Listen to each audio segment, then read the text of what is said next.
Hello and welcome to Infamous, the audio podcast. This is Brandon, or Mutilus on Discord. This is Parker, go by one who parks on Discord.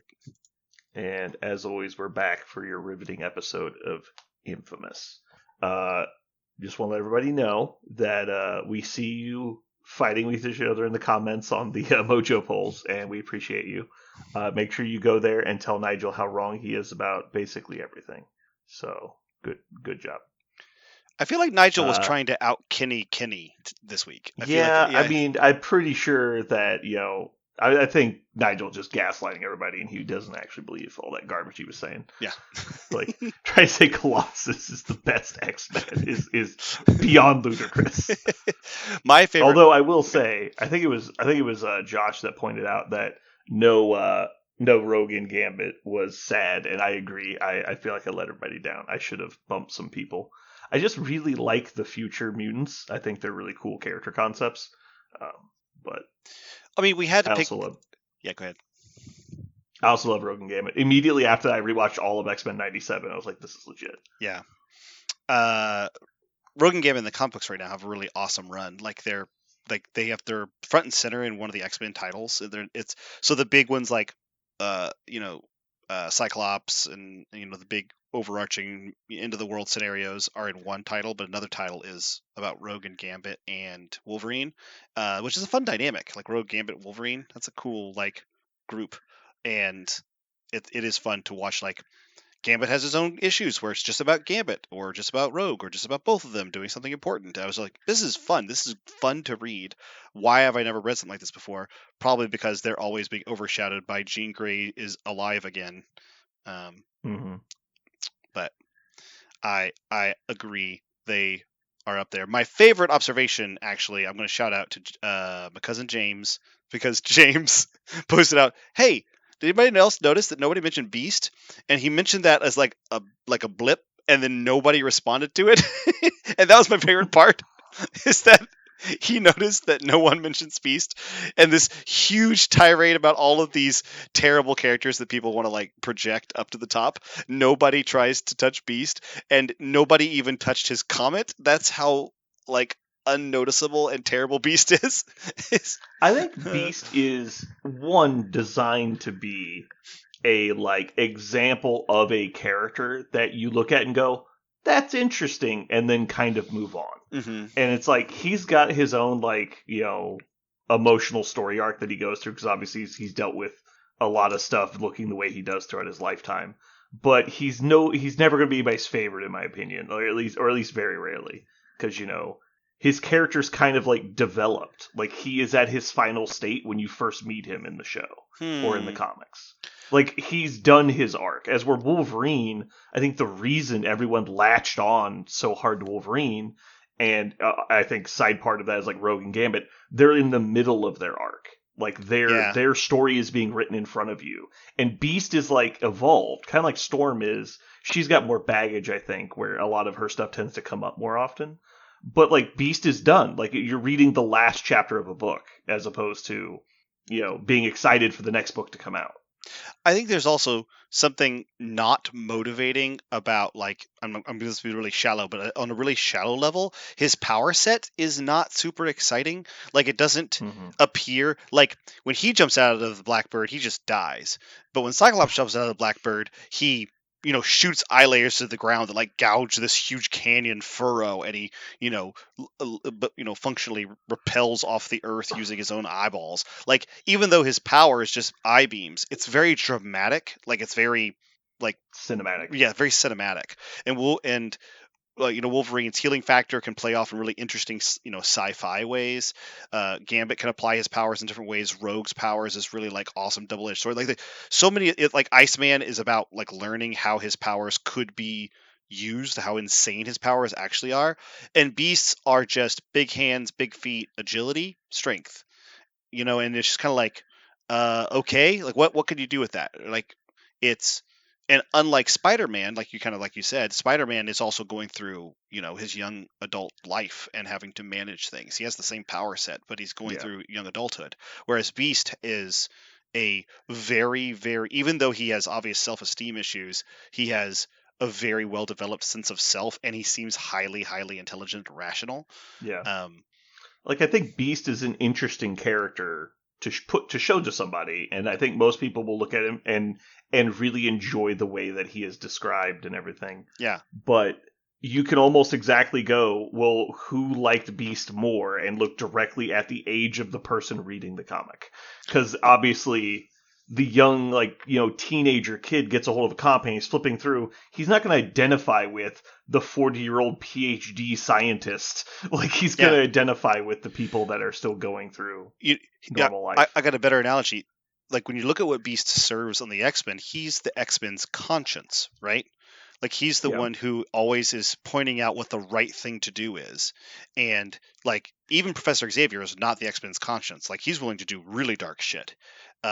But the Beast has this really important moral code that he adheres to, because of the maltreatment he's experienced, from others, and his incredible rational mind. He is this really powerful conscience. So in the comic, or in the stories, he performs this really important role to be the opposite of these characters that want to push the limits of what's safe and what's allowed or respectable.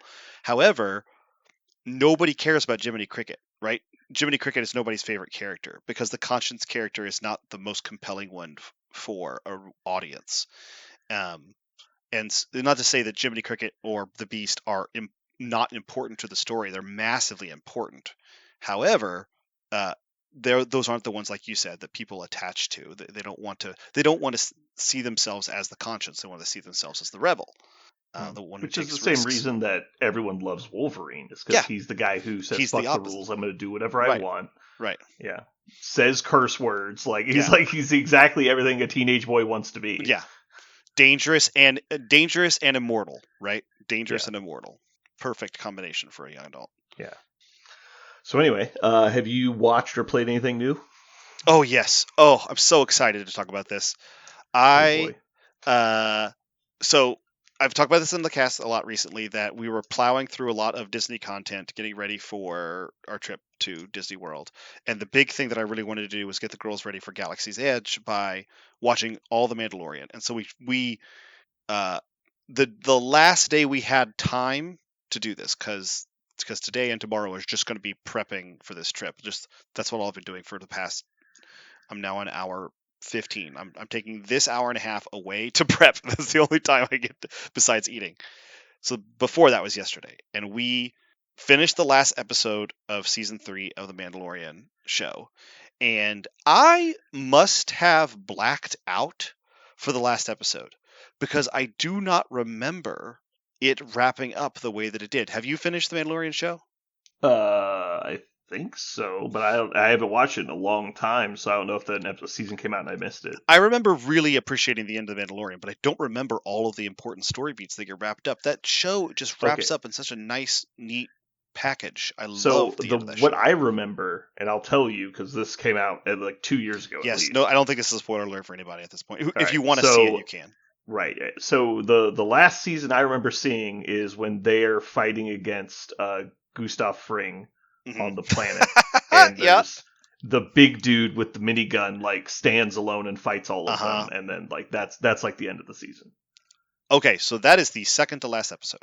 That Okay, is, that makes sense. yeah.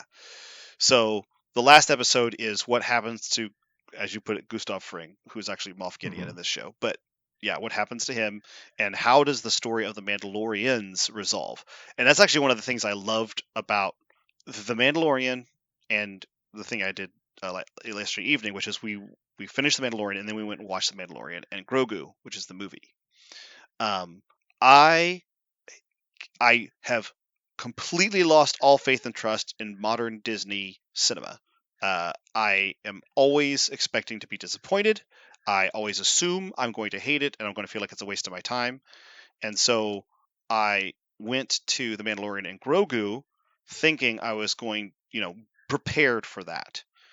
But I was exactly wrong, and this brings me back to the point I was starting to make, which is the Mandalorian show was called The Mandalorian, and you find out at first it's about the Mandalorian.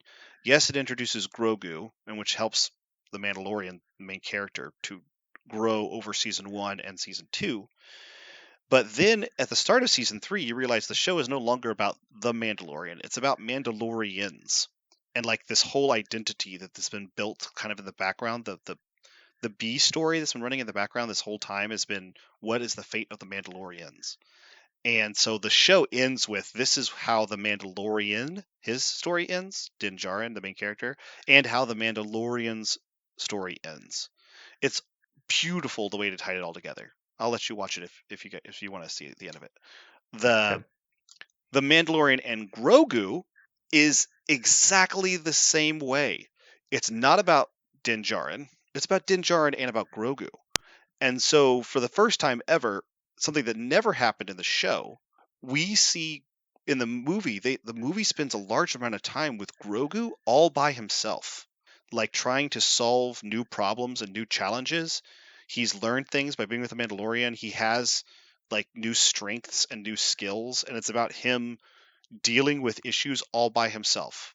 And it is so much more compelling than I thought it would be after watching the whole show and seeing him kind of grow slowly over the show. But obviously, he was never the focus. He was always, definitely a C story or a D story most of the time. The highest he ever rose in a few episodes is the B story. So seeing him be the A story in a significant portion of the movie, but that character that we saw grow and now he's this, it was so satisfying.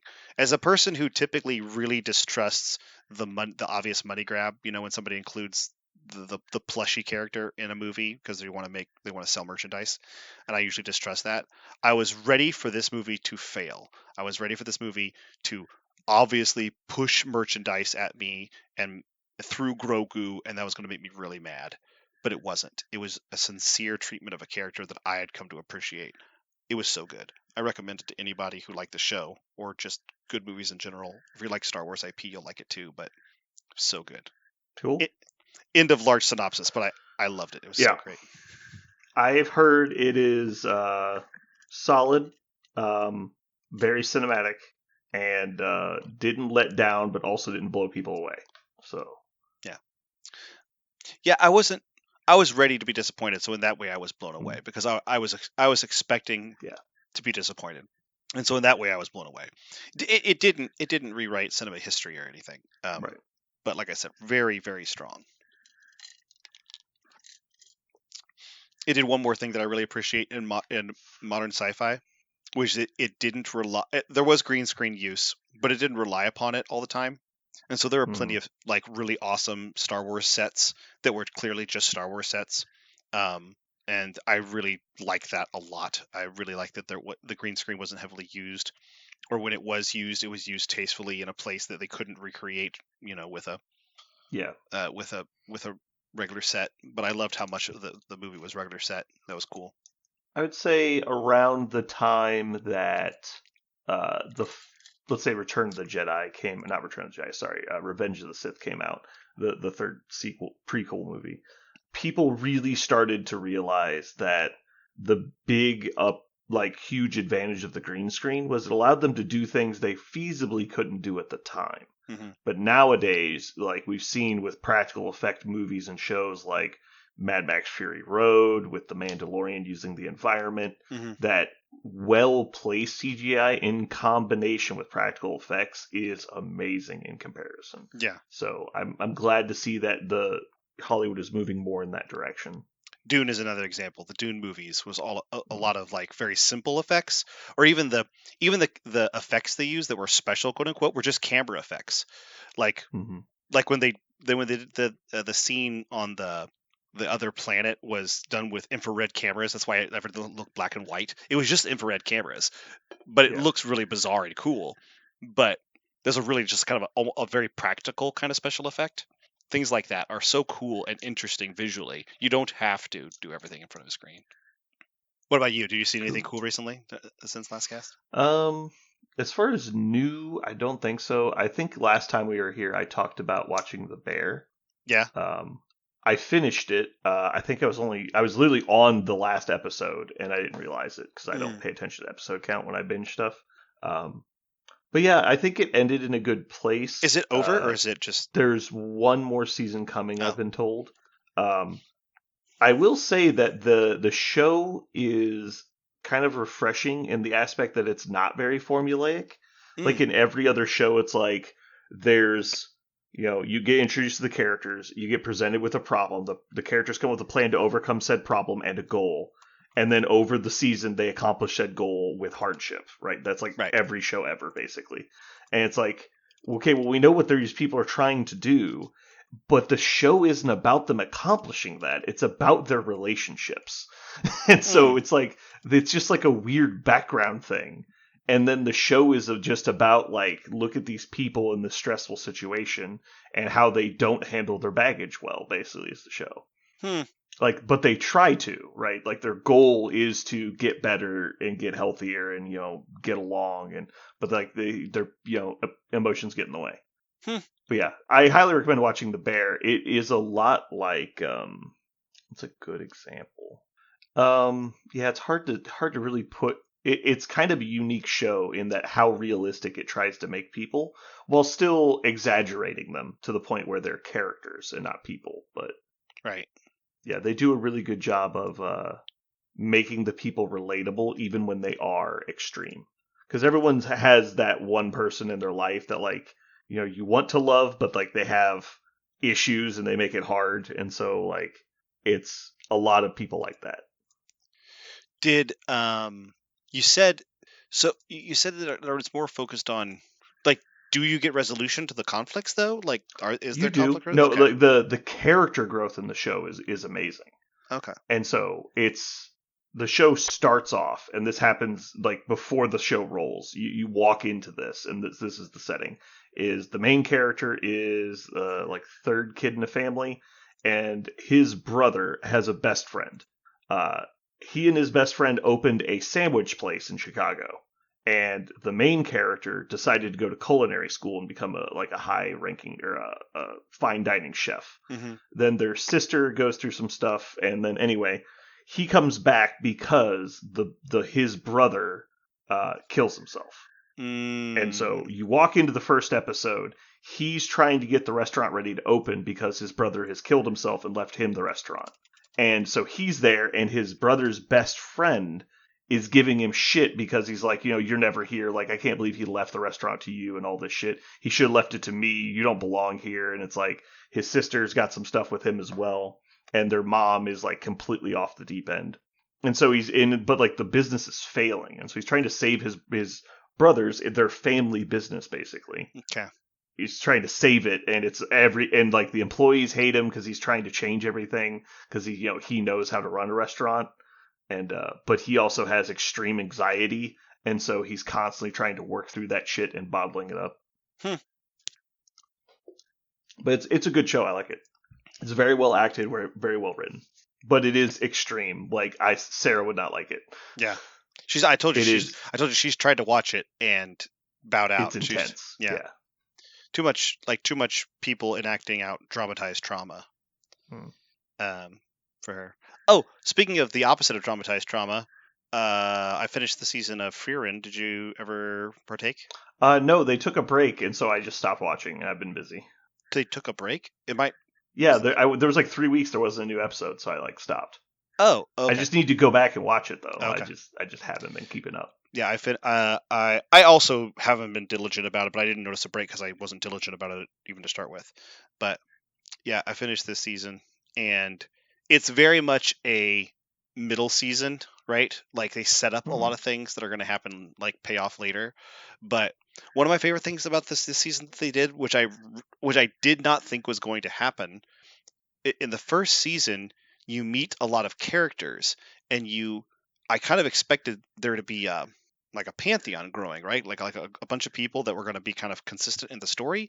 And as it turns out, that Fearon meets them and they leave, and then meet them and they leave, and then meet them and they leave. Like it's really consistent pattern of them leaving her. And I thought it was a theme, like this idea that Frieren has such a long life. She meets these people, and that's it. It's just kind of a momentary part of the story. And what I didn't expect was recurrence. And so season 2 is really heavy about the theme of recurrence. That so many characters that you meet in the first season are popping back up. And I think it was interesting because they never pop up in the same context in which you meet them. So they're always popping up in other interesting ways and doing extra, and you learn more about those characters. And of course, now they're interacting with Freer in a different way. But it's To been me, it's cool to felt a explore little bit that. like the Pokemon animated show because you'll just be like, "Here's this person from Vermilion City," and you're like, "Oh, okay." Like, I guess they're here again. Oh, well, see, that's what's funny. In the Pokemon show, people show up and disappear, never reappear, right? It really They is like can, but there are recurring characters too. there are a few, I suppose. But I really appreciate that Farron allows you meet a character that you just gets a name, maybe, or maybe just a face and not even a name, and you do get to find out more about them later. But when they come back, and this idea that everything's kind of cyclical, like everything, that's another thing they heavily pour into the series. This is the second season is they go back in time a lot into Fearon's memory, Mhm. and so there's like the cyclical nature of a really long life is heavily relied upon in the second season. There's the idea that I did this with Himmel in the original party, right, and we're doing Yeah. something similar now, because she's literally retracing her steps, right? So that's been Yeah, I think interesting. the part that kind of threw me is they only kind of loosely explained where they're going. And I think it's obviously more like concept of like there's always a journey and it's not really important what you're doing. Hmm. Because obviously they're going, they announced that their goal was like go find like where souls live or like Yeah, heaven equivalent the on the function. Yeah, continent. yeah. And so then they're like, we're going to go there. And that was like a 5 minute conversation. And Yep. it's just been like an entire season of they're just kind of wandering. Like, okay. Yeah, they're just going north. Right. Anyway, though, I was enjoying it. I also was very much enjoying JJK. And I took a pause from all anime and I'm catching up on some other shows. Ooh, that's a good I point. think part of it is also like I've been doing a lot of watching while I'm working, and I think Freerun is really bad for that because it is Yeah. slow paced, and so like it'll just fade out, and I won't be Uh-huh. paying attention. And JJK, I really want to watch it, so I don't want to skip parts. Speaking of skipping parts, when I rewatched X-Men '97, I realized I had missed almost an entire episode of Oh shit. parts of that show. Oh The no. first episode, I missed the entire second half, and I don't know how. I don't think I fell asleep. It's just like I just missed the entire second half. I don't know if I paused it and I came back, and then like I was just like, okay, season episode 2 now. Like I don't know what happened. Second half, And then I the also Sentinel fight in that missed, was awesome. right, like I just totally missed it. I never saw it. Hmm. And there was another like half episode I missed somewhere. I was like, I don't remember any of this. But yeah, Not gonna lie, the X-Men show has a incredibly fast pace. it does. So It's very fast. which I think reflects the original material too. Like it's just they kind of just buzzsaw through stuff. Um, like watching that show in the background would both be like watching that show in like a doctor's waiting room would be awesome because you're definitely going to see something badass if you're sitting in the room for 5 minutes, right? Like Hmm. something's gonna show up on the screen that was fucking awesome, but you couldn't like look down or like look down to a notepad and check a box and look back up and remember what was going on because they could be on another planet, they could be in another timeline, they could be they could be Hmm. who knows what happened. Oh, that's not Jean, that's her clone. Like this whole time you're like, what? I just looked down for half a second, when did the clone show up? Yeah. Like, who's this blue guy? Why does he have They pointy also were teeth? so good about like hitting like the highest notes of like let's find the best villains to just plug in here, and it's like Yeah. Sinister, like Bastion's okay, but it's really like the Sentinels and Master Mold, and Yeah. like Bastion is just the head of that. And then like Apocalypse shows up in that last episode. You're like, Hmm. God damn, let's go! Yeah. Like, and because it took the original show like 5 seasons to get to Apocalypse. uh, Anyway, um, but the thing that I loved is like the animators of the show just got to go wild with their like dropping in of all these little like characters uh-huh. that people will know about. Like Spider Man's in there, Doctor Strange is in there, Uh-huh. Doom is in there, like everyone is in I think there. they put Iron And just Man. like yeah, Iron Man just is in there for about half second. yeah, Iron Man's there, like Captain America has talking lines. Yeah. Silver Samurai, Omega Red, like Yeah. so many people. Cloak and Dagger in there. Hmm. But anyway, so you get all of this. The world just feels very like fleshed out and like lived in, which is nice because it doesn't feel like a lot of other X-Men content where it's like tunnel vision. We're only looking at the mutants right now. Yeah. What was I can't remember the now I'm frustrated. I can't remember the name of the mutant paradise place that. Genosha. Yeah, Genosha. That's right. That makes me so mad. I couldn't remember that. But I thought it was really cool that they put Genosha in the show, and you actually got to go to Genosha and spend a little bit of time there. Mm-hmm. That was cool because that was kind of a weird, like. Meanwhile, because we got to spend so much time at the X Mansion all the time, Mm-hmm. even in the comics, there Genosha was a thing, and the fall of Genosha, which mirrored what happened in the show, was also the super dramatic thing. But when it happened, the reason why it was a big deal is there were 2 or 3 characters that we cared about who were in Genosha at the time, but most of it was very hard to care about because we never got to spend any time in Genosha connecting with the people there or the burgeoning mutant culture and society and community. But the show did a much better job of putting mutants that we really care about in that scene, and then oh man, that's awesome. It's just awesome. Mm-hmm. All right, well, let's move over to our Blood Bowl segment for this week. I have a question for you, Parker. Mm-hmm. What is your least favorite skill in the game? Least favorite skill in the game? Goddamn diving tackle. Diving tackle. Fucking diving tackle. Okay, so now, first off, Are you I mad at me?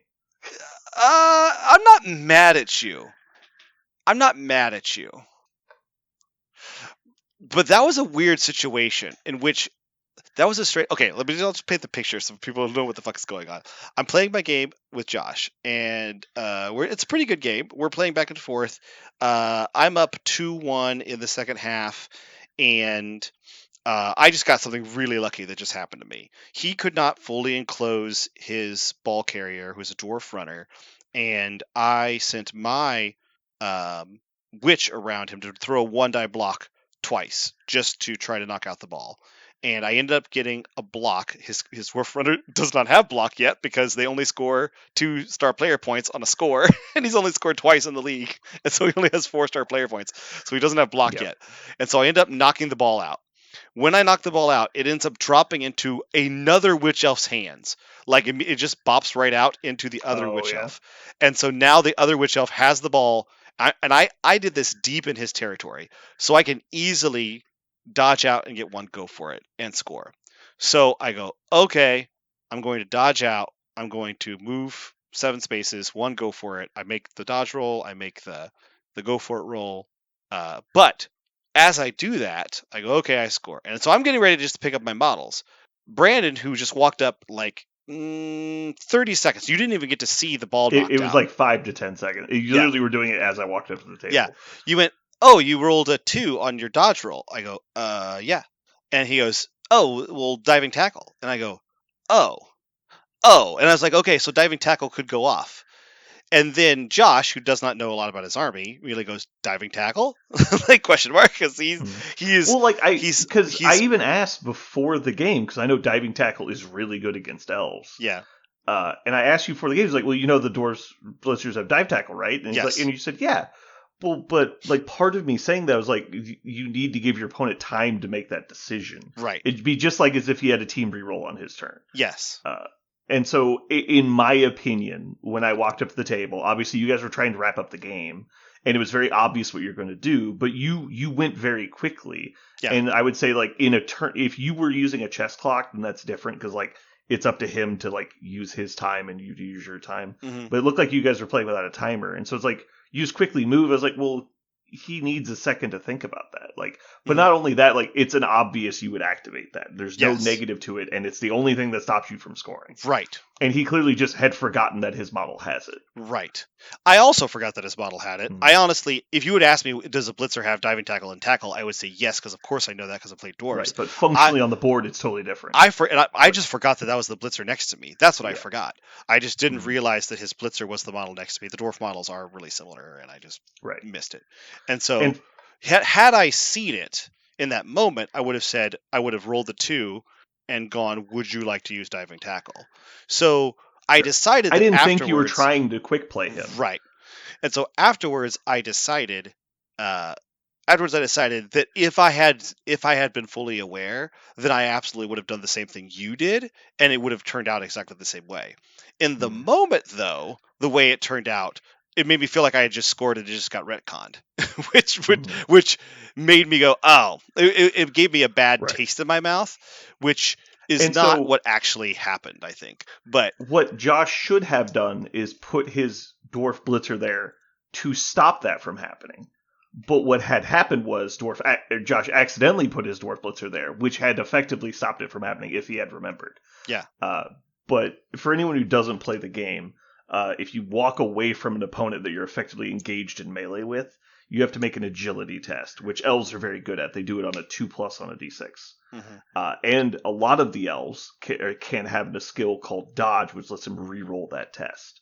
Well, the dwarf blitzers have A, tackle, which means that you can't use dodge against them, and B, a skill called diving tackle, which is if they do dodge away from you, after your opponent rolls their dodge, you can give them a -2. And so it takes a 2+ to a 4+, which is obviously very different. So to make the choice that Parker made in an instant, which clearly meant he didn't realize that there was dive tackle in the situation, right. is you move out and you roll an agility test. So we're talking about the difference of a re-rollable 2+ and a not re-rollable 4+. That is a Grand Canyon of statistical difference, right? Yes, Like that's unbelievably impactful to have those two skills on that model. And so obviously neither of you were in the moment were thinking dive tackle. right. And that was the other thing, which is we decided to retcon it where I failed, because that's what I tried to do. Is I tried to just dodge Yeah. out. The thing that also made me go, oh man, if I had remembered dive tackle, that was the second action of my turn. Yeah, you could have done other And stuff. so I could have made a cage around her and made it much more difficult to, okay, if I fail this diving tackle, there are other things that can happen as opposed to he just picks it up, right? You also So could potentially just blitzed him and push the guy off because all you need is a push, I, and then well, you don't have to I used the dodge. blitz to get the ball out the first Ah, place. So all I gotcha. could have done is provide support for my guy, but I could have, like I had other guys, Hmm. enough speed. So there are ways I could have made it much more difficult to for and the character has block and dodge. So if he just goes to tackle me, he's a good chance to Hmm. not get it. So there are lots of things that I could have done to hold onto the ball and have a strong position in that moment, and I didn't get to do any of those because I did the bonehead thing. So on the one hand, what I did was I decided, okay, well if I would have remembered this, two things would have happened. One, if I would have just gone for the dodge, I would have told him, so it wouldn't have been a Hmm. gotcha. I don't like gotcha. And then two, if I had remembered this, I would have hedged bets. I would have done other Yeah. things. So basically, the fact that we forgot it was, it just changed the game state. The other thing was the other reason why I wasn't super upset is that in that moment when he got the ball back, I was excited that his runner picked up the ball. He was going to have to take the rest of the half to get all the way down to the end zone. It was going to allow his runner to finally score some star player points so Hmm. he could get block. Like, I wasn't losing the game for this. It was just Yeah. it was a free opportunity for me to get some star player points, and then I was going to kick the ball back to him and give him a similar opportunity. It would have been Hmm. 3-1 instead of 2-1. So it ended The up the changing. effective difference was just that your guy lost 3 star player points, Right, which and was not which the is not ideal, but they already have a lot of star player points. right, So. not the end of the world by any means. So I definitely decided in that moment, which is what I decided, like verified later after I thought about it, that it was not worth getting upset over. But it was a Yeah. weird situation because somebody not in the game reminded the people of a special rule that one of the Yeah. players needed to remember, and it's not an automatic rule. And so it's one of those things that I go, nope, this is a Blood Bowl league. We're having fun, and he's a new player, and I'm a Yeah, I newish didn't feel player. great about like calling it out. I didn't know how you guys wanted to handle it because if you guys just said, "Oh, I forgot," like obviously I'm cool with that. And if you said, "Well, I would rewind then and not dodge," I think that would have been fine too. Yeah, I didn't know how you guys wanted to deal with it, but it was just like this is something that would never get missed, right? Like right. it'd be the same as somebody forgot to roll stupid or someone's like, "Hey, I mean, no, neither player caught it, but like this would happen." And it's like it's technically yes, it's a choice, but it's not really a choice, right? The answer is like, would you like to cut off your hand or not cut off your hand? Like that's Yeah, the two choices you have. Like there's yeah, no downside. It's just obviously I say the thing. yeah. and it saves the score also. Like it's incredibly like if it was just if he had ever gotten a regular dodge roll and then I moved 2 other models or 3 other models, I think he would have said, "Well, don't worry about it because it was just a random dodge roll and a random guy. Who cares, right?" But this was literally saving a score and a ball and giving him the chance to pick it up. Like it absolutely mattered. So tackle and dive. Dive tackle can go take a long walk off a short bridge. To be, however, I did get my comeuppance because at the end of that game, my assassin is the one who scored those 2 scores, and so he leveled up, and he now has diving tackle. So what's his name? He's got a really great name. It's now I can tell you. Okay, it's not in front of me right now because I don't have it pulled up. His name is the Blue Raja. The Blue Raja. Yes, the Blue Raja. Because he got renamed after I messed him up. But 2 of your players were found to be using performance-enhancing drugs and were fired from your team by the commissioner. Yeah. But the Blue Raja. I have a question. What is the Blue Raja? Wait, you don't know? I don't know. You mean this has been a week-long joke? 2-week-long joke, and you don't know what it is? I just thought it was a cool name. I was totally because Josh instantly was like, "That's awesome," and you're like, "I don't get it."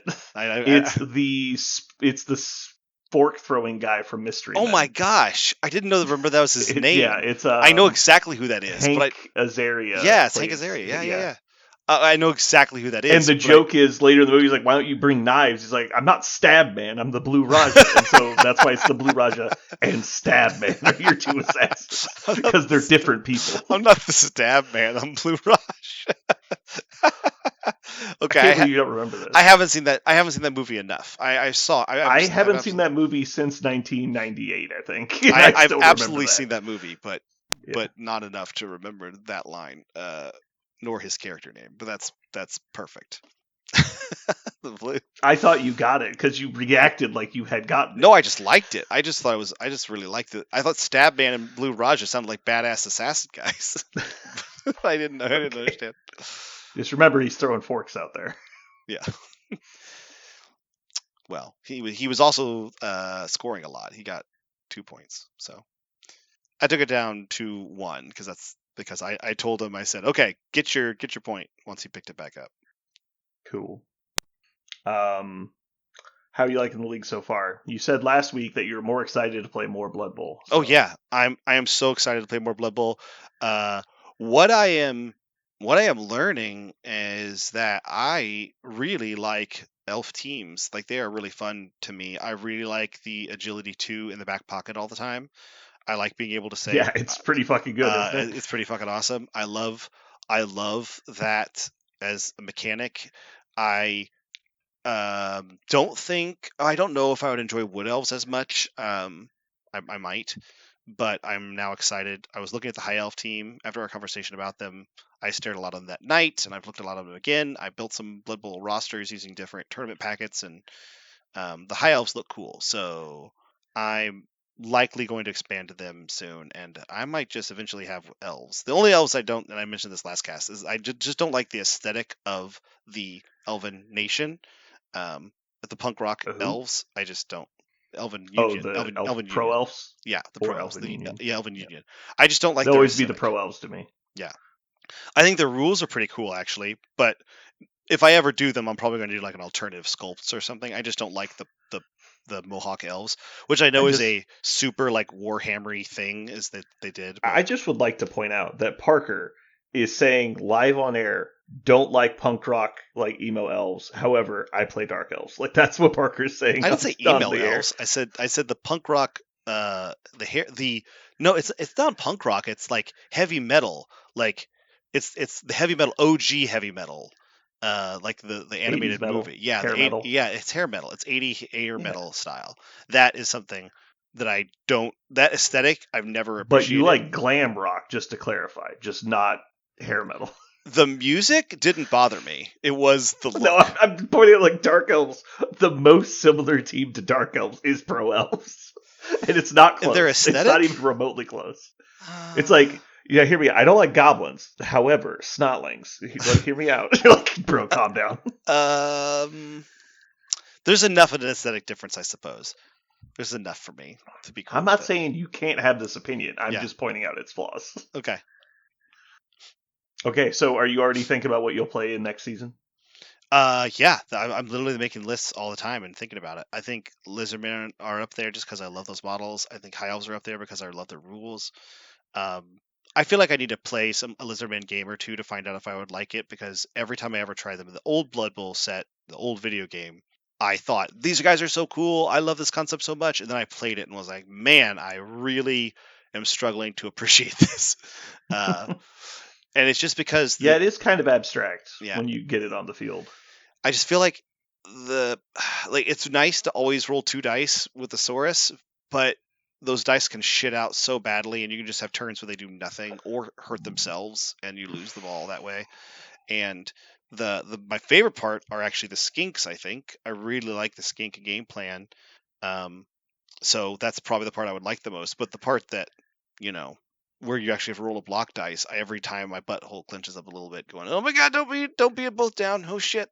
Like I really hope this doesn't end terribly. You know what Uh, you should play then? Black Orcs. I'm not gonna lie, Black Orcs I know are they're very very similar, but they can also throw goblins, can't they? So they can basically go throw their Yeah, guys. yeah, your the troll has throw teammate and the croc score doesn't. Yeah. I think they also have no, I guess they have the same armor. But you get Brawler instead of Juggernaut on the Black Orcs, but they're 2 speed slower, which is pretty rough. Yeah, that's the one nice thing about the lizardmen is Yeah. they get to eat have their cake and eat it too, for sure. Yeah. Um, but the thing they don't have, like I said, is the dice. And so if I could make a list that had enough rerolls or just buy rerolls, so I'm not feeling that pain of every time I roll, both down or both down skull, it would just be terrible. It would, and that kind of Blood Bowl is my least favorite kind of Blood Bowl, when I'm constantly watching my turn just evaporate in a single dice roll. That is when Blood Bowl bothers me.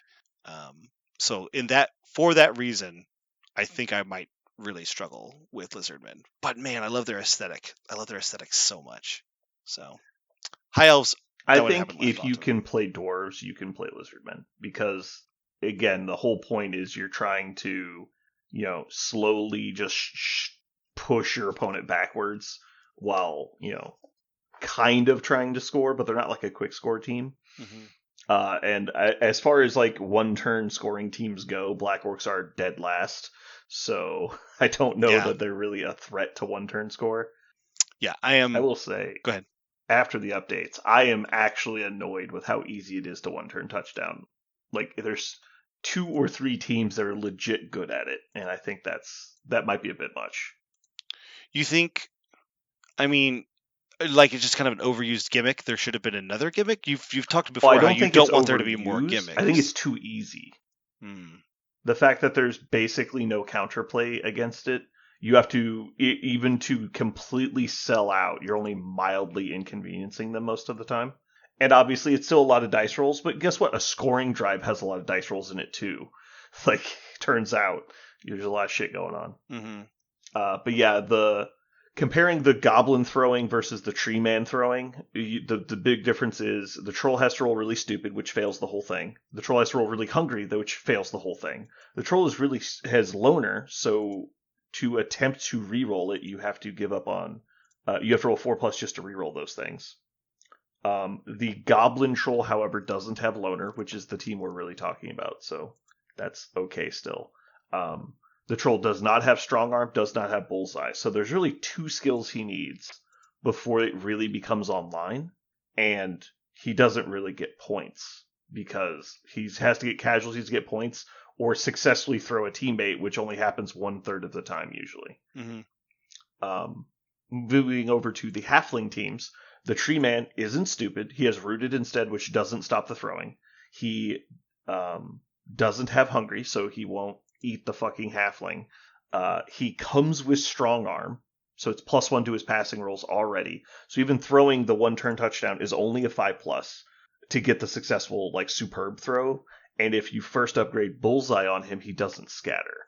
So you just guaranteed land him in the exact square you want on a 5+, and on anything else that isn't a 1, he still just throws him as normal. You just don't get the bullseye. So you just have to not roll a 1, and he throws him downfield, which is not something that used to be that easy. Bullseye also meaning that you don't scatter into tackle zones or off the pitch and into weird spots or away from the end zone, because you can scatter in any direction. So you can scatter back towards the thrower, and you only have like 1 square of leeway before you get taken out of scoring range, and then you just donate the ball to your opponent if you fail it. But with bullseye, that doesn't happen. So the rolls you need to make on a halfling team to get a 1-turn touchdown are you need to pick up the ball on a 3+. Sure Hands makes that rerollable for free. Hand the ball to your catcher, who already has catch, so he already gets to reroll a 3+ catch roll. Then the tree man has to activate, roll a 2+, and then not get a 1 in 3 chance on deviation, or roll a 5+, and that gets taken away. Then the guy needs to make a 3+ or landing roll, which gets a -1 per guy he lands next to, which is the question mark.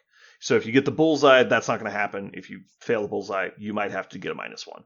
Then he needs to land on a 3+ on an accurate pass, 4+ on a not accurate pass, and then he makes a couple 2+s to run into the end zone. And so like, yeah, any of those rolls could fail, but it's a rerollable 3, a rerollable 3, and then a rerollable 5+ that really just needs to be a 2+, but a 5 is golden, and then one more 3+ and a couple 2+s. It's very doable, and the halfling team tends to have around 5 rerolls because of their master chef. Yeah. So you can go for it several times and have the rerolls to make it happen. The goblin team is picking up stupid and always hungry on the troll, so they have 2 more 2+s they have to roll every time they go for it. They don't have a catcher built in, but they have a Doom Diver. Yeah, the Doom Diver. Doom Diver breaks the entire rule set open because he doesn't have catch, but he can reroll his landing roll. Instead of deviating in random direction, he goes in a forward direction because he glides. Yeah. So he's guaranteed to always get the distance he needs, and it becomes nearly impossible to predict where he's going to land. Because normally they can only throw 6 squares forward and then 3 spaces to either side in like a spread. Yeah. But with the Doom Diver, it's that plus D6 squares in a forward direction that is rerollable. So even if he rolls a bad one, he can reroll it. And then he gets to reroll his 3+ landing roll and walk into the end zone. And so, yeah, I think it's crazy bonkers easy, but compared to everything else, Aaron thinks it's just okay. But he scored all of his points against me off of throw teammates, so I don't really care. Yeah, I think it's one of those things that when it goes off, it feels unstoppable because I think it's designed to be that. But I think there's enough variance in it. I don't know. I think you're right. I think once you start getting enough skills or the right team rule combinations, it becomes such low variance that it then becomes oppressive. It's probably possible. I said it's not probably. Yeah, I don't it's probably possible. know that it's oppressive, but it used to be like a gimmicky joke thing that you would do. Right. And now I think it's actually viable. And I don't think you do it every time. There's certainly times you don't want to do it, but there's a lot of times you do. Obviously, anytime the half is getting short. But the best part about it is the skills that you want to take to allow them to do the throw teammate are the same skills you'd be taking anyway. It's not taking you out of your way. Bullseye on a throw teammate model is amazing because you can throw your guys at their guys. And you're like, oh, you have a troll or a minotaur over there. It's like, I'll just throw a halfling at you and it knocks your damn guy down. Right. And it's like, what, a 4+ for me to do that? Like, it's like my tree just rolls a 4+ and your guy falls down. It's like, what the fuck? Right. But anyway, I think originally it was meant to be mostly a joke, which is why there's so many rolls involved in doing it. Because I think famously the trolls started doing it, and then I think the treemen started doing it later. But I could be wrong on that. But over time, the old fogies, like that had played this game for 25 years, just always knew it was a joke and just do it to be silly. And then over time, the rules have kept getting better and better and better for it until now. The rules are like built around doing it, and it's meant to be like a big part of their offense. Yeah. And so as somebody who's like trying to play a good defense, there's really not much you can do other than watch your opponent roll dice. And that's where I'm a little in the concerned area. It's like, well, that's I don't know if that's really good gameplay, but is throwing teammates, besides throwing teammates and like building a super gutter runner, are there any other 1-turn touchdowns in the game? Are those like the 2? Technically, it's not just gutter runners. You just need any model with speed 9 and sprint and a very deep understanding of rule manipulation. Yeah. Because that distance doesn't get them there. They need to create a situation where they push one of your models into the gutter runner, or whoever it is that's fast, and move them forward. So technically, you could do it on a skink or Well, skinks are pretty speed much anyone 8. who starts at speed 8. Oh, You'd so have to get a stat upgrade. wow. Okay. So you have to stat Which upgrade sounds like a a speed lot, 8 but it's model, and it's then 12 star player points, so it's basically 1.5 level ups for most models. And to get a, because it's random what stat you get. I'm pulling it up now. oh, it's always random. It's always random. Hmm. Player advancement. Characteristic improvement, you roll a d8. On a 1, you get armor. On a 2, you get armor or passing. 3 to 4 is armor, movement, or passing. 5 is movement or passing. 6 is agility or movement. 7 is agility or strength. And 8 is your choice. So on a Huh. d8, there are 1, 2, 3, 4, 5 positions that can get you a movement. Hmm. And obviously, if you get any of the other ones other than armor, you're probably fine. And honestly, on a skink, armor's not that bad. Yeah. Going to armor 9 is pretty nice. But yeah, you then would also need to get them sprint, which is the big part, because that's 2 level ups. Your second level up is going to be, let's see, it's 14 star player points for the first one. Mm-hmm. And then your second one, you need to get 8 more. So it's 22 star player points where you can do that. Duh. Which is a lot, but it's not impossible. Like, how many star player points do your witch elves have? How do you see the total? Because I only see like Here, what I'll they are. check. I only see what they have available. How do you see the total? So your witch elves have 19 and 25. So your witch elf could have already been there. Your second witch elf could have already been there. Yeah. But I don't know how a skink would have done what my witch elf has done to get those points, which is block things in the back. Sure. Yeah, I mean, it's usually like you get an MVP or 2 in there, which accelerates it a lot, and then, 3 or 4 touchdowns. It adds up pretty quick. Hmm. But you're intentionally funneling all of your star player points to one guy. And really the way it is because we're only halfway through the league right now. Mm-hmm. So at the end of the league, you're going to get the option to either play a new team or redraft your current team. And so redrafting is basically retiring a bunch of players and then drafting rookies onto the team. And so there's a maximum team value for a redraft team. You will keep some amount of your current team and then hire new people to replace the ones that you let go. And then your total team value at the end has to be under a certain number. So let's say it's like 1,200 is your team value, which is basically 1.2 million gold. So if your normal buy-in is $1 million, you basically have 200,000 gold to buy people from your current team to put on your next team. And right now, your witch elves are worth 160k each. Yeah. So you could pick up one of your witch elves on a new team and just start with it. And so that would be what you'd be trying to do. Like the Skaven teams would be trying to keep one of their gutter runners usually. But obviously, whoever you play against will get a huge inducement because you'll be coming in at 1,200, and like a Snotling team will be at 800, and so they're coming in at 450k inducements in the first game. And this is more where the bounty situation starts coming up, where it's like we need to get rid of this fucking guy because he's got like 80 touchdowns or some bullshit. Right. I did not realize. I just looked at it. The Gutter Runner is the only native speed 9 model in the game. That's interesting. I think that's correct. Yeah. So the only one that I thought might be that high is like the Centigore, but I don't know. I think he's only speed 8. Yeah. I thought maybe I couldn't remember if the Wood Elf Catcher was that high, but no, they're 8. Fucking Skaven. I don't like Skaven. I don't like Skaven either. I find they're only played by really weak people. I just start throwing rocks. I get like the purpose of them, but they're one of those teams that or I get how they're not on purpose, but I get how they're balanced.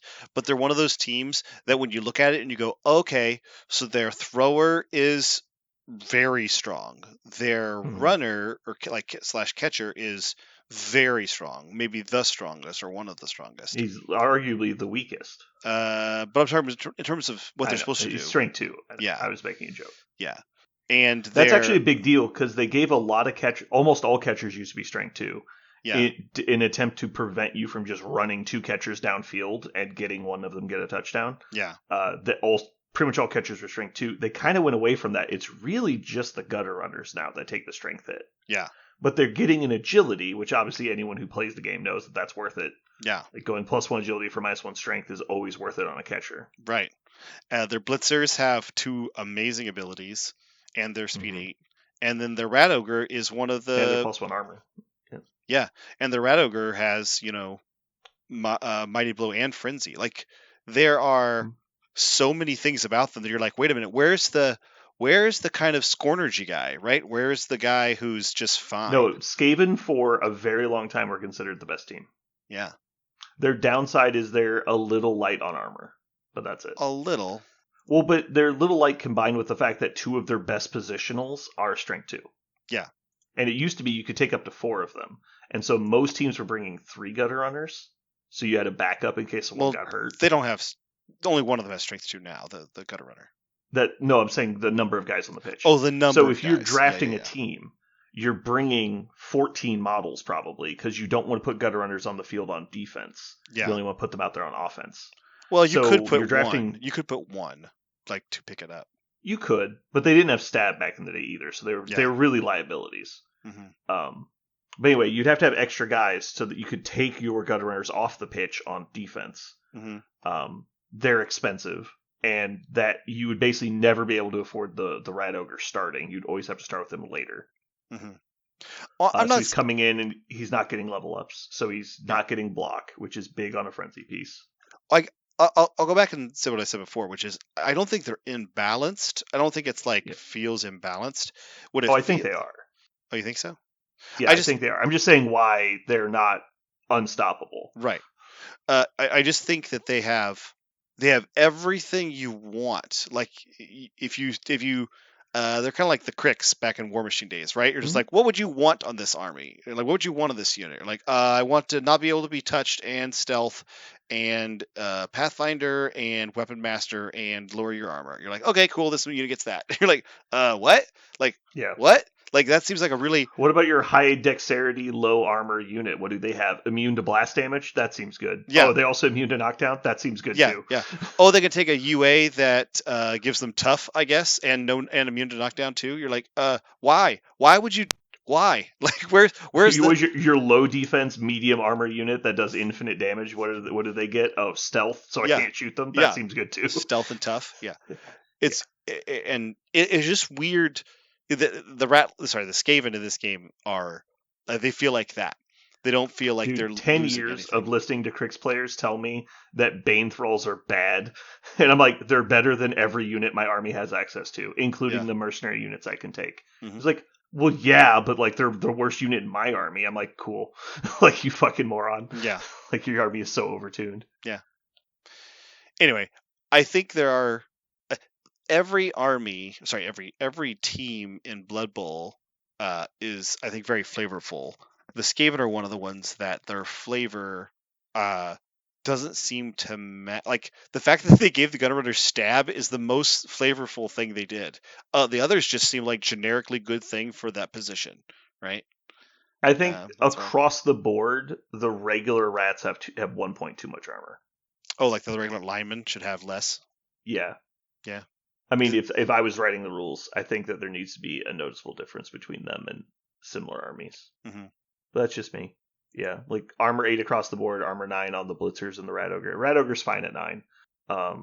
But yeah, blitzers should probably be 8. Regular guys should probably be 7. Like they're rats. Like the thing of rats in Old World is that they have like really light armor and they're easy to kill. But, like they're not. They're like human level armor. Like why are they regular armor and better stats? It's fine. Yeah. Again, some of the lists in this game just feel like they got everything you would want and nothing that you don't want. There's no fat, right? There's nothing to trim off. They're just ready to go. Nothing about and also for that reason, they don't look very interesting to me. And I know like the mutations or how you can make them interesting. Like you can do some stuff with the mutations. If you want to pay for the secondary skills, that's how you can make them different and cool. I do like that. Was that new, or they've always been able to do that? No, I think they've been able to take mutations for a while. I don't remember because I've never played them, but yeah. I actually I will wish. also say the mutations got an overhaul recently, Mhm. so that might be it. That because it used to be like there was claws and then like a handful of other dumb shit that nobody took. I will say this though, I am sad about this, and the reason why the Skaven I think earn a little bit more ire for me is I think the Skaven are a really cool old world army. You and I have talked about this before. Like they're a cool concept for the old world. Uh, I like the Warhammer Skaven concept. I think they're really cool. So the fact that their list in the fact that their entry in Blood Bowl, it just seems like generic good army, like generically strong. Why pick these? Why not pick these? Is kind of the answer for them. I wish they're a little bit more thematic, I suppose. Yeah, and like you don't really get to see a lot of the cool stuff though. Like I would argue that Dark Elves are a cool-ish army, but the cool stuff in Dark Elves doesn't show up on their team. Yeah, that's true. Like the executioners, the war hydras, like stuff Uh-huh. like that is like why I'm interested in them. And so there's like just regular elf dudes, and then like the assassins are kind of cool. The witch elves are all right. Mm-hmm. Like the blitzers are kind of the executioners, but I don't know. High elves I think are fine because like high elves are all the fucking same anyway. Like they're just shiny little boys. Um, I feel like all the undead armies, like I feel like they nailed it. I like each undead army. All of them, they feel different and fun and interesting. Even though the vampires are probably a little overtuned, they do feel unstoppable and cool, like vampires are supposed to in Old World. yeah. Like, I think they actually did a really good job with vampires as a concept because the way you beat vampires is by killing the other shit, right? Kill the stuff that supports the vampires. uh-huh. Like if you just try and fight vampires fair, you're gonna lose. You have to like kill all their fucking blood banks so that they can't eat. Mm-hmm. Yeah, I'd like to see somebody take apart. I remember at Adepticon, the guy who was playing vampires against me was like, "Yeah, I'm playing." He said this many times in many different ways. "Yeah, I'm playing vampires. It's real herp derpy. Everybody knows the vampires." And I was like, "I don't know this. Like, I don't know." I mean, back in the day, they were god awful, Yeah. like so bad. And then they updated them, and they somehow got worse because they changed the bloodlust roll to a 4+ instead of a 2+. Yeah. And it's like this is so gross. When I played against it, it just felt like I never even had my car. Like there wasn't like at one point I was like, okay, maybe I can do this, and they're like, I'm not against that guy. He doesn't count anymore. I was like, okay, well, I guess that's okay. He's like, strength 4 guy hits you. Like, oh, strength 4? He's like, yep, here we go. And I'm like, ah, Jesus, here we go. Yeah, it's like it has like strip ball. Like Yeah. like what the fuck? Yeah. No, yeah, I think right now vampires are like playing against the 1-turn touchdown. You're just waiting for your opponent to fail a roll, and until that happens, you don't get to have any fun. Yeah. Which is, I wanted to play vampires for next season, but I'm worried about it because of that. I don't want to be the guy who's just ruining people's weeks. Because even if I don't win all the games, it still is probably going to be unfun for my opponent. Yeah, there's going to be enough. There's going to be enough games where your opponent just goes, "Well, this is fun watching you get to play." Mm-hmm. Maybe I want to play my sweet looking vampire figs. Yeah, or maybe not. Maybe you won't have that. Yeah, I'm so close. I'm. The next league is going to be so much fun, and now I do not know what I'm going to do, but I'm so close to 3 different armies, and that's what this league has done for me. It's just made me super excited about having more lists and playing more things, learning more about the game and the way it works. Yeah, I might love to play the Bretonians because I love the Bretonians. Dauntless is still my favorite rule in the game. I don't think I've actually failed a Dauntless roll yet. Dauntless Dauntless feels. I wonderful. only roll Dauntless when I am like getting shithoused, and I'm like, all right, I have to do it. Like, so I start rolling it out of desperation, but it hasn't failed me yet. Oh, I Dauntless every time. Like my Dauntless characters constantly fight Strength 5 guys, constantly, and I love it every time it happens. That's one of the reasons why I love playing Bretonians. And now there's just more Dauntless and Bretonians because there used to be 2 guys with Dauntless. Now there's 6. Oh, I'm so excited. Are you going to just give all of the peasants Dauntless as well? Maybe, yeah, let's do it. Like, Or are you not like, no. Dauntless is a rich man's skill. You can't have it because you're poor. yeah, it's like a food for kings, and Yeah. I'm more of an everyman. I'm more of a peasant, and we don't Yeah, eat that stuff. yeah. I actually love the squire guys. I think I'm excited. Just like just wrestle and everybody feels so awesome. Yeah, I am. That's the thing about this game. This is the thing I love about this game. As I wish I could play, so many more games of Blood Bowl. Because there's so many really fun things to do. It's a really fun skirmish game. And if you would have told Parker 3 years ago that I would be saying this, that Parker would not have believed you because, man, he didn't like turnovers. That rule really bothered him. But I've gotten used to it. Yeah. Turnovers are rough, but once you get competent at Blood Bowl, it's more about when you're probably going to fail. It's like this turn is going to end in a turnover. It's just how far do I get? And there's the stuff I have to do that's free, and there's stuff I want to do that's easy, and then there's the stuff I want to do that's hard. And so you just got to order it right. Mm-hmm. And then it's like, all right, well, at some point this is probably going to fail, but if it doesn't fail, it's going to be awesome. Well, what happened to me was I just made up a mantra, which is, well, that's Blood Bowl. Like, and in it being Blood Bowl, it will come back around. Like, yes, I'm getting boned right now by something I did not deserve, and I lost agency here. But later, Blood Bowl will give it back to me. Maybe not this game, but eventually, I'll get all the agency, and my opponent will get none.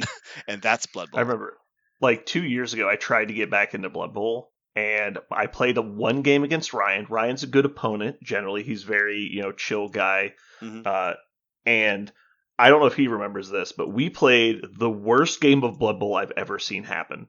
It was so awful because it's just every time we went to do anything, we would fail the roll. My troll threw a block against a goblin and triple skulled and fell down. I tried to reroll, failed the loner, and he just fell down, got stunned, and so I was like, oh, that's cool. That was the opening move of the game. I was like, all right, well, then he goes, runs over, and I was like, okay, next turn, fucking try and pick up this ball. So I was like, all right, fail, reroll, fail, all right, your turn again. It's like, I think I took, 7 total activations by turn 5. It was so awful. And Ryan started to try and throw the game to try and make it at least semi-close. He's already scored 2 points and we're not even halfway through the game. I was like, I don't know what to do, man. Every time I try and do anything, it's like, all right, just nothing works. Yeah.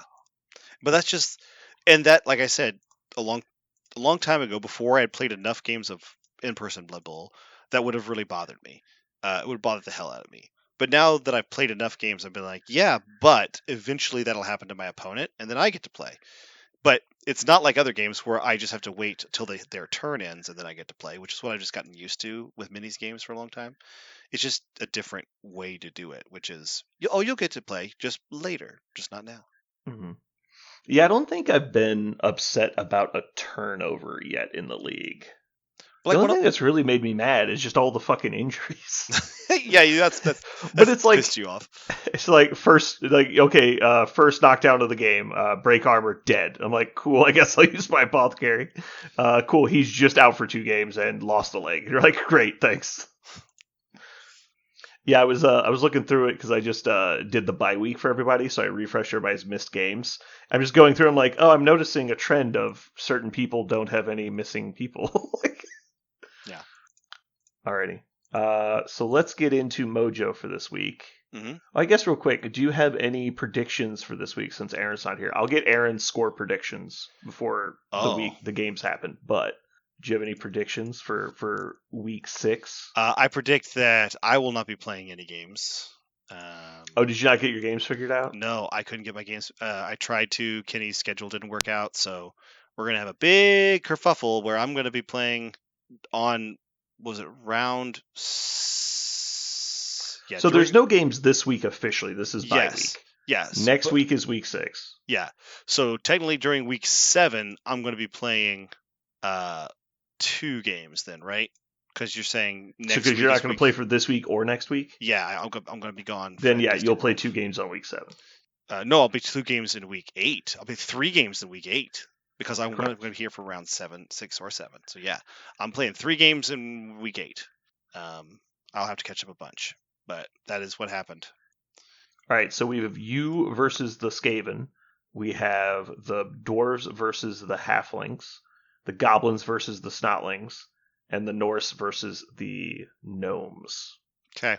Are you going to write this down, or am I just shooting from the No, hip? I'm not looking for score predictions. Okay. Just like, do you have any hot takes? Oh, I think like Kenny's going to lose 1-5. When I get to play Kenny, I think he's going to lose 1 because I think I'm finally going to get some armor rolls on him. That's what's going to happen. I think. Okay. I think it's going to be really, really close, and then he's going to take a bunch of key casualties in the second half. I think that's what's going to happen. I feel. Right. You gonna start cutting some hamstrings? Yes, I really want it to happen. I feel like he deserves it. I think it's stupid. He deserves it. That's true. I think it's so stupid that rats are supposed to be the like Amazons or Norse, where they're supposed to take injuries in order to pay for all these cool things they do. But he's just taking none. So fuck that. All right. So as the league commissioner, I cannot give you advice. As Brandon, I think you should fire somebody before that game. And that will give you 100,000 gold of inducement money. You should buy a wizard and just lightning bolt one of his dudes.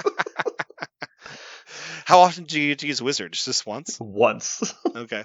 It's a 2+ to knock somebody down, no matter what's going on. That's funny. That's really funny.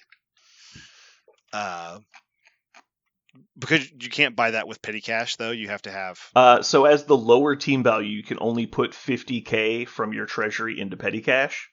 And you have 45k of inducements currently. I see. So if you fired like a 55k lineman, you'd go up to 100. Then you could throw in another 50k from your treasury to buy a 150k wizard. I think they're 150. Let's see. Just lightning bolt some poor asshole. I just think it'd be funny. Oh, it's funny. I don't know where the inducement money breakdown is. I don't think I'll need to do that because I think I don't know exactly how it's going to shake out. By the time I play him, I think he's going to have a much higher team value than me because he plays. Because he's going to play. Yeah, because he's his week 6 and 7 game before you guys play. Yeah, so I guess he'll play his week 7. He won't have played his week 6 yet. Yeah, so he's going to play 1 game before he plays me. So that's. I think I'm going to beat him because his guys are going to die. My dice are going to carry me. I think Parker dice are bound to happen damage him against him eventually. Yeah, I think the Aaron game, I'm really excited for Aaron and Ryan to go at each other and go like 4-4. I'm really excited for that, just to be like no holds barred, just nothing but throwing. I'm not saying that Aaron will let that happen, but I have this beautiful image of them throwing each other's models into the end zone, like John Woo flick, just boom, boom, boom, boom, boom. I don't know if that's actually going to happen. I think Aaron will. It's not. Aaron will probably stop. Ryan's not going to go for any 1-turn touchdowns unless it's very dire. Oh, but he got one to tie it last time, so okay. We'll see. Oh, he doesn't go for the 1-turns unless he's trying to do it? Oh, he doesn't like just shoot for No, Ryan doesn't. Aaron will occasionally go for them. But it took until like week 3 before he really tried one. Okay. But Ryan, the Stallings aren't very good at it. They're usually better off just punching everybody. All right. The Stallings are a bashy team. They're not a stunty team. I do think Tyler is going to go for as many 1-turn touchdowns as he can because that's his style.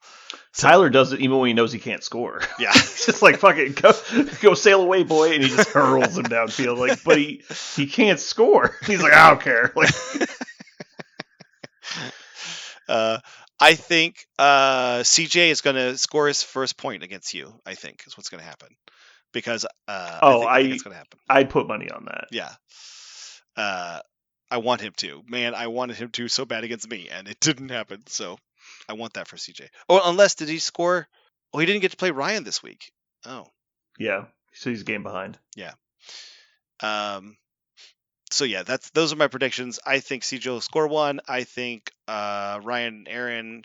Now that I know they're not going to be throwing people, it's going to be Aaron. But Ryan just doesn't. The Stallings aren't really built for it, and Ryan will do it more than most Snotling players will. I think Josh is going to kill a lot of Tyler's players, but he's going to lose, and he's going to love it because lots of violence, and Tyler still throws everything. And that's the best thing about halflings. You kill 6 of their players, they don't even care. Yeah, it's that's fine. Yeah. I cannot wait for him to have 0 rerolls for the entire game. It's going to be amazing because he's going to get Master Chef. Yeah. On the round 7, I don't see anything super exciting in round 7. I'm going to play against Aaron, and I think all of his one-turn touchdown rolls are going to fail, because that's what happened to me last time. Is I cursed his dice. The one I'm really excited about is actually round 8, which I don't know if we'll cut podcast before or I'll get to podcast before this. But I think I'm really excited for the Aaron Kenny matchup in round 8, because they have not played yet. I thought they did. Didn't they play in week 2? They play round 8, and then they play. Oh, did I have this wrong? They've already played. Oh. No, that's right, they did. So you've played everyone in your division once at this point, unless you missed a game, and then you play everyone again in your division later. Right, I forgot that they did play, and Aaron's famously got nothing that he wanted, and he just got wrecked after like turn 1. Mm-hmm. That's right, I remember that. But I have some predictions for when we play. Oh, really?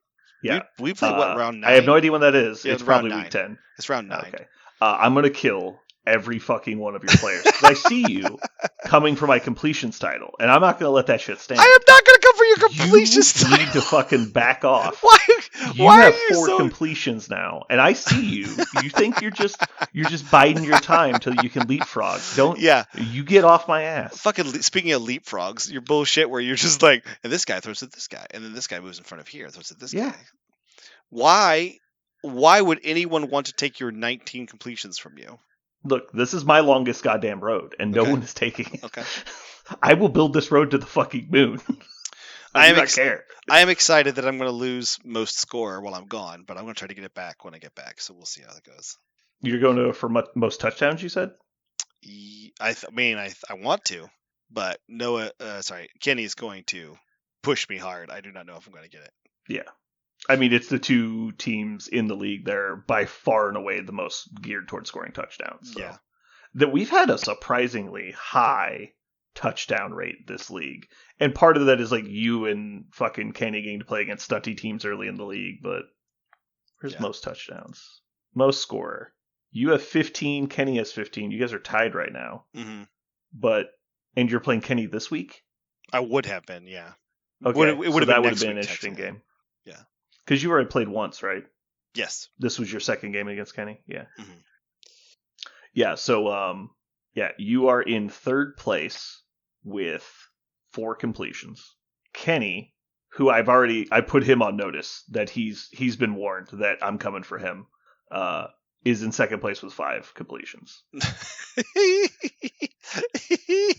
This is completely unnecessary. I have 19 completions. Yeah, this is completely unnecessary, like, rivalry. My goal is to double lap the league combined. That's my goal. Yeah. I don't want anybody. I'm going to be the Jerry Rice of this fucking competition. Like, people can argue all day long about who's the best quarterback or who's the best running back or whatever. It's like, no one argues about who the best fucking wide receiver is without being a dumbass. Yeah. Like, sorry, you have 8,000 more yards than the next guy. Yeah. You have 23 more touchdowns than the next guy. Yeah, you're probably the best. Yeah. You did that by catching balls from 9 different quarterbacks? Oh, okay, cool. Yeah. Oh, there's 2 unbelievable stats from 2 of my favorite wide receivers from all time. One of them is, Yeah,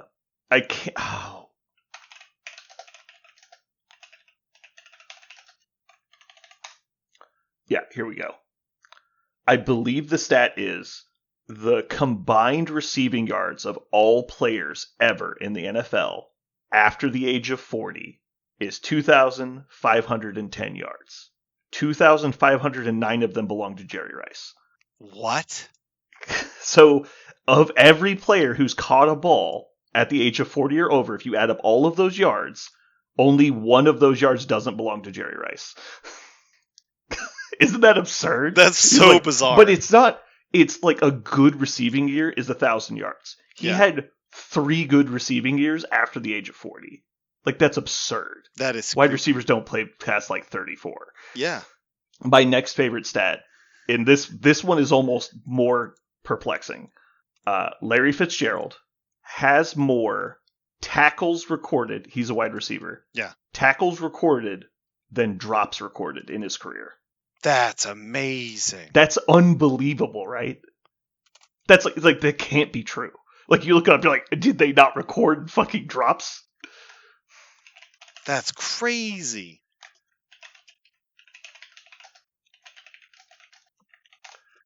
Yeah, and it's not even that close. He has 41 tackles because of times that his quarterbacks threw interceptions and he tackled the guy. He has only 29 drop passes in his career. Wow. That's absurd, right? Like these are the numbers that we are competing with, and people are like, and that's why when Connor said in the chat one day, he was like, "Well, DeAndre Hopkins has the best hands ever." I'm like, "Shut the fuck up, like you goddamn ignorant bastard." You just leap through the screen and slap him. Yeah, yeah. It's just like, just shut up, shut your mouth. Oh man.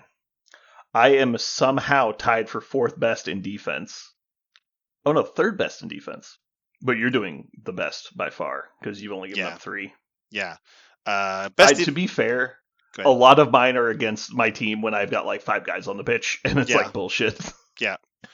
100%. Best defense so far, I'm doing really well, but I've just been really aggressive about like just fighting on their side of the field all the time, and it's working out well. But do you regret taking kick? Not at all. Kick I told you, awesome. Man. When you have it, it's so amazing. Yeah. My kick player lost an agility point. He broke a hip. I saw that. I kept him anyway.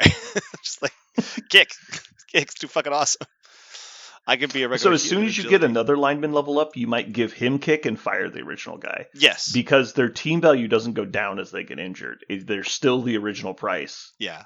And so like if you get a +1 agility and then lose an agility due to injury, your guy still costs like 40,000 more than a regular dude, even though he has normal agility.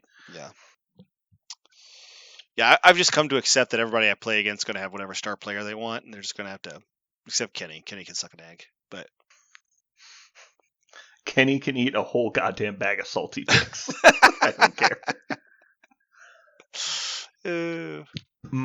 I have a extremely segue question here, so we can move on. Okay. Did you watch The Boys? No. Okay. I'll move on. I just want to say that there's a character on the show that is mute at the beginning of the show and regains the ability to talk later in the show. Her voice is so off-putting to me because she doesn't sound like her face at all. Like, okay. She's an Asian character. She's I can't remember, like Taiwanese or Vietnamese in the show, but her background's very shady. Because she's traumatically mute, like stuff happened and she can't talk, and then she regains the ability to talk through therapy. But she has like this Cali girl accent, and it's just like perfect. It's just so weird because it's like she's been portrayed as this like exotic character, and it's just so weird. She's basically X-23 in the show, is who she's basically supposed to be. Although you could argue another person X-23. She's traumatized kid who has superpowers. Sure. Anyway, yeah, it's just very weird. Like, hearing her talk, it sounds dubbed because it doesn't, like, we've never heard her talk, and then out of nowhere she starts talking, and her voice is so strange. Anyway, we're moving on to Mojo World. We clearly won last week, so we're going to keep going. We won. All right. We're going to start off with Parker. The theme this week is 90s live-action Disney movies. This is awesome. I'm so excited for this. I'm going to go with... do I want to go with mine or the one I'm going to take from you? I'm going to go with one that I think... just so you know, I went for deep cuts that are maybe less obvious, so take that whatever you will. Okay, well, I'm going to go with my actual number one and just go with that, The Rocketeer. I was not going to pick that. I knew you weren't because we talked about Rocketeer I have seen it, and it is a good movie. I love The Rocketeer. When I was a kid, man, I was so obsessed with flight, just like flying in general. When this came out, it was everything I wanted. I built my own Rocketeer jetpack. That's how excited I was about this movie. I will say that I remember watching the movie and going, I didn't know we could do like this level of special effects, like because it was like very realistic. It does not date well. You could watch I bet it doesn't. Yeah. This next one is probably no one has ever seen. If they have seen it, they don't remember it. But this movie, it just hit at exactly the right moment for me. and I love the cast so much. I'll watch anything that these two guys are in. Okay. Is my favorite Martian. Oh, okay. Yeah, that's a good one. It is a good one. I love Christopher Lloyd so much. Yeah. And he's just not in a lot of stuff. Yeah. After that. Oh, we're not going to go back and forth? We are, just two of but us? this is how drafting works, is I get two because you got the first pick. Okay, deal. I'm going to go with... This is actually pretty hard. I'm going to go D2, The Mighty Ducks. Interesting. And this was hard. The first pick was actually, I didn't really care what I got, but there's one more on my list I really, really want. Okay. So I go with my last two. You haven't taken any of mine yet. But I'm going to go... suck.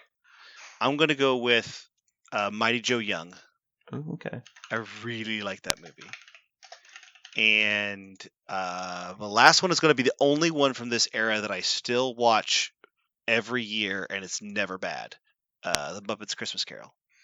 I thought you were going to go a different direction. There's four other on here that I love. So I had a deep roster this time. I knew there's only two of us, so I only went for a little bit. Mm-hmm. Man, I can't not take Flubber. I have to take Flubber. Yeah, Flubber was on my list. I love Flubber, but Mighty Joe Young was a big part of my childhood. This might have been better with more people because I feel like forcing people to go deeper into their bench is good in this example. Because I can't believe I didn't take Honey, I Shrunk the Kids. Like, that movie I've seen so many times. Yeah. Because there's one of those VHSs we had. Yep. We were just left unsupervised for days at a time. You're like, you just got to watch it, right? Yep. Next up, I have Hocus Pocus, which was fun, and Free Willy, which is another one we watched way too many times. Yeah, Free Willy was one of those that so many of my... It was such a big deal, right? It was such a big impression on the zeitgeist. So many Free Willy jokes. Yeah. But, no, like exactly. Like there was 10 years where it's like Free Willy was mentioned daily. Yeah. It's like, and now nobody remembers it was a movie. Like, yeah. It's like Ghostbusters. Like, you can say Ghostbusters and everyone knows, okay, Ghostbusters. Even if they haven't seen it, they know Ghostbusters. Right. I bet you could walk up to most kids at the game store now and say Free Willy and they'll have no idea what you're talking about. No, it died. It disappeared. There's one more big one I have on my list, but I want to see if you're going to take it. So what are your honorables? Oh, my honorables were Cool Runnings. Yep. George of the Jungle. Yep. Which I almost said, but I decided Mighty Joe Young. Brandon Fraser was pretty great in that. It was great. It was a great movie. And it is a good movie. And this is actually my favorite movie from that era, but it was a made-for-TV movie. Never made it to the theaters. It's Brink. Real small time. It's about a young adult who's trying to find himself, and he's also like doing the skating competition. And there's just a few moments in the movie that are indelibly burned into my memory. And anybody who's seen Brink would know there's just something like, it's like a pop song. It's just like, it catches you, and it's like it's just seared in. The phrase is skate better.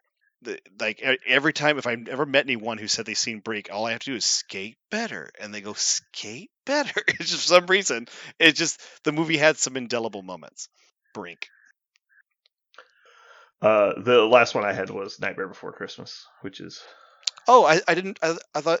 I guess it's not traditional animation. That's fair. That's probably why I didn't think of it. Yeah, I purposely didn't do that one or James and the Giant Peach because it's stop motion. That's fair. Yeah. We could probably do a whole one that's just like claymation. Oh, stop motion? Stop motion. Yeah, we could do that. But I'll put it here.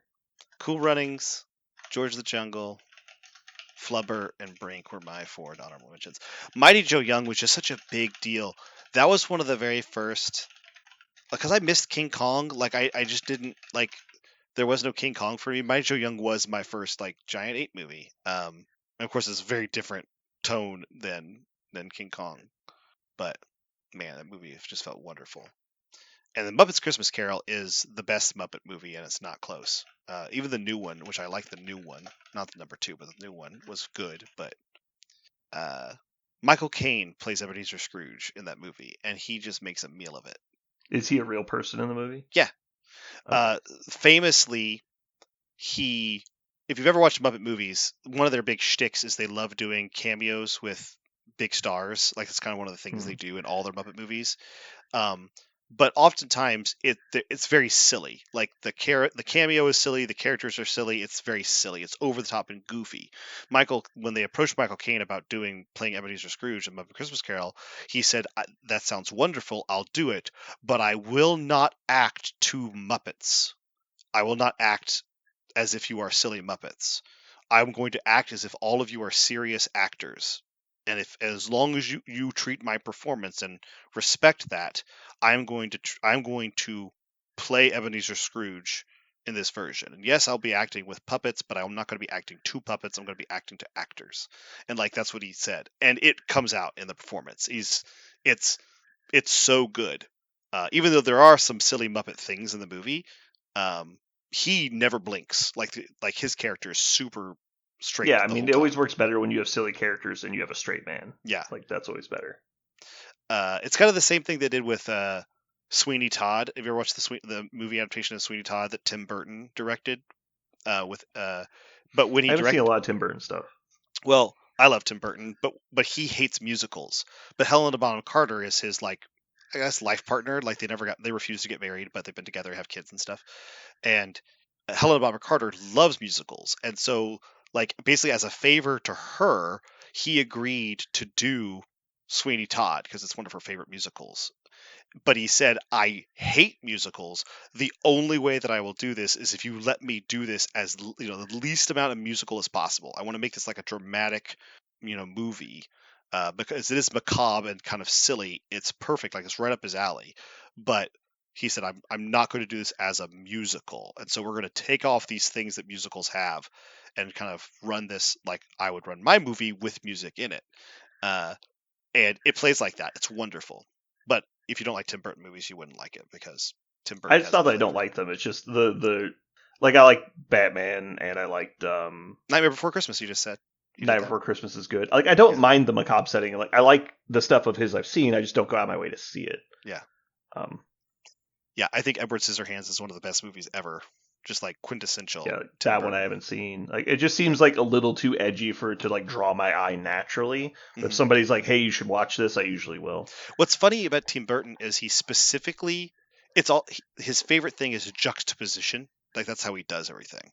So it's yes he makes sure that you know Johnny Depp always has perfectly white skin and perfectly dark hair and tons of eyeshadow, very edgy and emo, but but he stands next to a woman like dressed all in bright colors with like beautiful flesh tones and blush. Like the whole point is that it's always this juxtaposition where it's yes there is this dark macabre edgy thing, but it goes on in this very vibrant world. For example, that's what Edward Scissorhands is all about. It's really good, or one of the main themes. I recommend his movies if you like interesting juxtaposition, which is one of my favorite things in cinema. See, now I'm tempted. I had a planned title for this episode, but I feel like now the title should be Juxtaposition because you said it like 8 times. I did say it. Yeah, I think it's probably good. I like that. I like that too. I like that too. I also like it for the secret plan. I like it. Juxtap- I've started. I think I've brought this up before. I hate how a word is pronounced differently in English based on like if it has a different like prefix. It's like mm. finite and infinite is an example I use a lot. Is Yeah, like yeah, yeah, yeah. it's pronounced wrong. It's one or the other. You have to pick one. Like, hmm and so I've just started saying it the other way, like an infinite or an infinite, or I said a finite amount. A finite amount. To one of my, I said a finite amount of something to one of my employees, and they just like they looked at me and they're like, "I know something's wrong, but I don't know what it is." It's just one of those like dog whistles, like what's Yeah. happening? Yep. It's very funny. I just changed the vowel sound. Go fuck yourself. Yeah, do what I want. That's funny. I like that a lot. I told you I have a friend who likes to change vowel sounds to people and do exactly that just to see if they notice. His big one is at movie theaters. He always asks for Twizzlers. He goes, "Okay, I gotta get a pack of Twizzlers," just to see if they'll be like, "What?"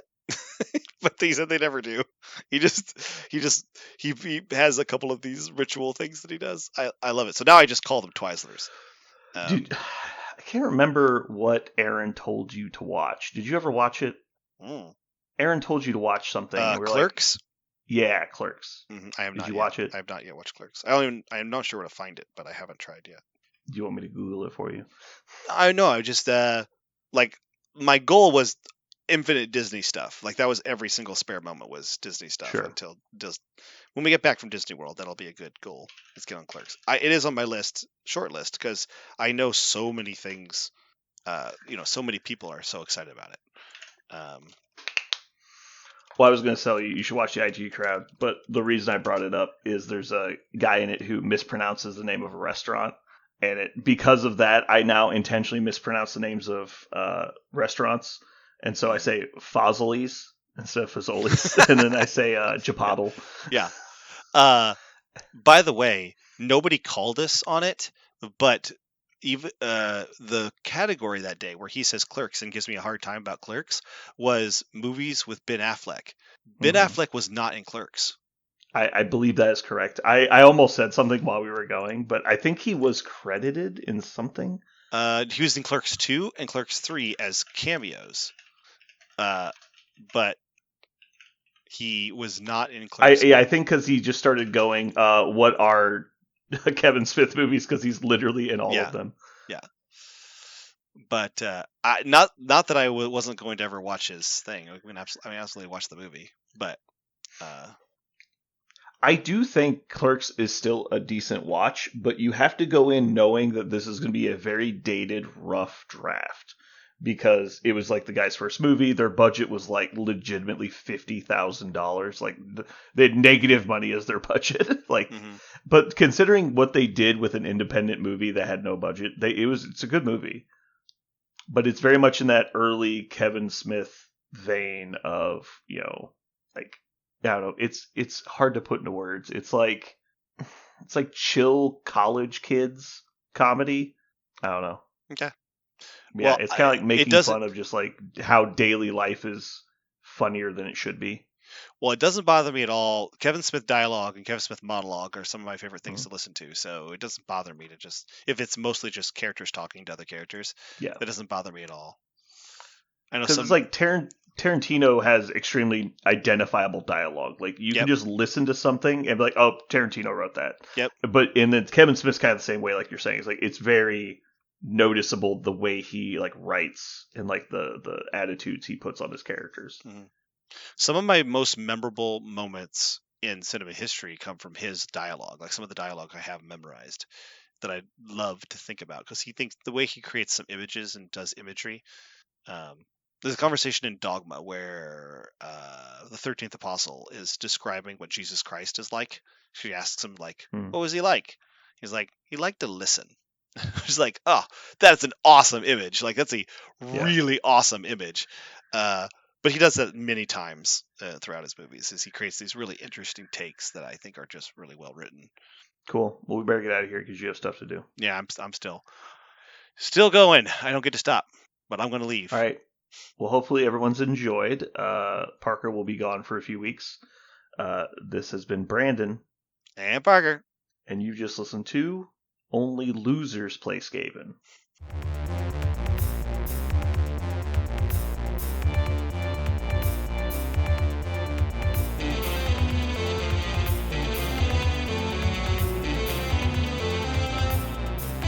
So what are we going to call this thing? I got it. Okay. Incredible, new, fantastic, astonishing, mighty, original, uncanny, sensational podcast. I'm just going to put down infamous.